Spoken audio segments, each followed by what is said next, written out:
I know the process since like getting the seed, put in the bag, right up to get the bean brewed in your cup. And, How long you been doing this?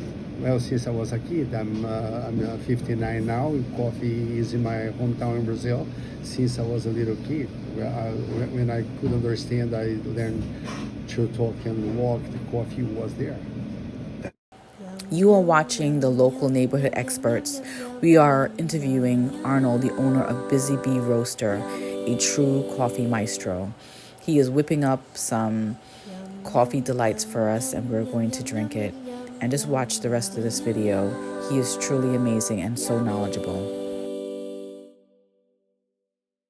Awesome, man. Right, so yeah. every single cup of coffee you're serving out of here every day has been roasted, hand roasted by you. Yes, yes, That I do roast my own, and I sell for other places too. I bought your coffee. Yeah. I bought your like coffee it? before. It's Good. delicious. Yeah, I used your beans to make cold brew though. yeah. It was very different. I don't know Yeah. if I used the right bean. I don't know. No, it was different. the bean is not going to make difference. Okay. Right, and the things that when you go like to some place where they have a cold brew, they use like machines, right? It's different than you have like the natural way, right?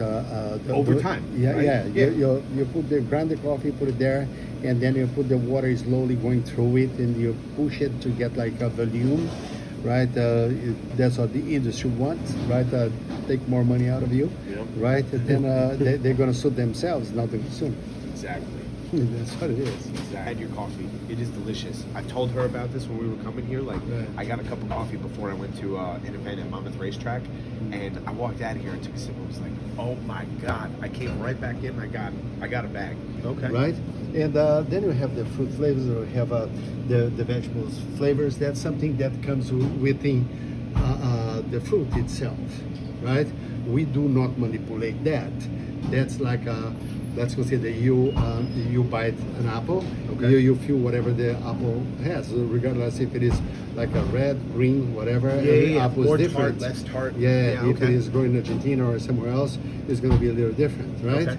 But like apples, there are several kinds of apples, right? And inside the same farm, sometimes you have different samples, and you have gonna have different results. As far as we call cupping. Cupping is when you get the samples, right? You get ready to taste. Okay. Right? That taste we say cupping. When you're cupping the coffee, you're trying the coffee to see where it stands as far the flavors. If you have more fruity, if it's more chocolate, if it's herbal, and you can get a real vast combination of flavors according to this. Now, you go here, that's regarding the roasting, right?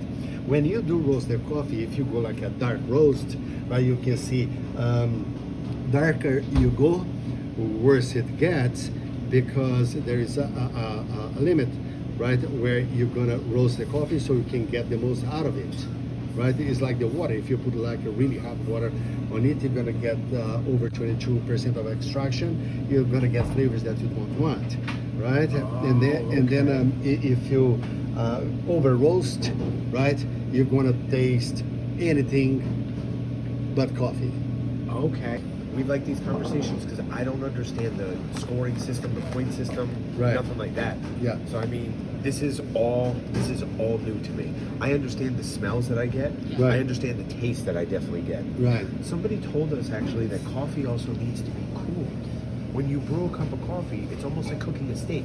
You rest it afterwards so that you can get the flavor of the coffee. Because then they buy a low quality coffee, right, and they over roast, Right. And people who don't know, they drink and they thinking, right, they drink a strong coffee. Okay. To have a strong coffee, right, you do not over roast. You change the ratio like water and coffee and the beans. If you want it stronger, or you put More the less coffee. water, or you use more coffee. Right. Right? Right, If you do right. just one cup with 12 ounces instead of using like a 25 grams, you're gonna go to 40 grams, 50 grams, 60 grams, right? Yes. However you want. It's not just over roasting the bean, because Right. when you over roast, you're gonna get like a rubber, a burn taste. You're Yeah. gonna have that when you drink. You're gonna get the aftertaste. Licorice, pep. Yeah. If you're gonna that bitter taste in your mouth is gonna stay there for an hour. When you drink a decent roasted coffee, you can feel that little bitter that's supposed to be there, but also you feel the sweetness, right? And then that disappears with a little bit of time, right? Doesn't stay there. Some people get speeding all day. Right. So what about adding milk and sugar and all? Are you a purist? Do you believe in milk and sugar?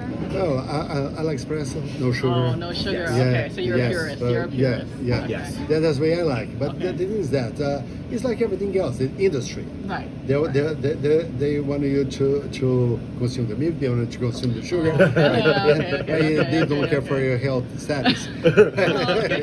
Since is legal, right? They want you to use. I thought that's how coffee was. When I was young and I started drinking coffee, I thought it was this bitter drink that had to be cut with milk and sugar. And it wasn't until I found cold brew that I realized instead of burning it or scalding it to make it become this thing in that moment, you can let it sit. You can invite the flavors of the coffee out, of the bean out. And that's when I found the top of that wheel. That's when I found fruity flavors, aromatic flavors. If it's a darker bean, I get more of a chocolatey finish. I get more of a, in a cold brew, I get more of that finish. When it's a fresher bean or a fresher roast and lightly roasted, I get way more fruity. And I didn't think coffee could be fruity until I had it that way. Now, I can't. I don't like milk and sugar. Yeah. I ordered a cappuccino. I want Right. to see, I want to see how Right. it is. However, at the core of it, like you said, it's espresso. Now I also understand what an Americano is. Americano Yeah. is just espresso and water. How much water are we doing? What you do is that when I do my Americano, I do like that. Because everything that I do here, I do double shots. We opened in September, I did the paperwork on September 20, 2015, Okay. and it started like 10 months later. September 20th? No, 2015. So this is 10 tw- years. No, yes, 10 years now. Yeah. Oh wow! Yeah. Congratulations, Yeah. man. Congrats. Thank you. This is a great month Yeah, to be 10 here. years that we're here. Yeah. Does everybody ask about this? Do Hardly ever. Hello.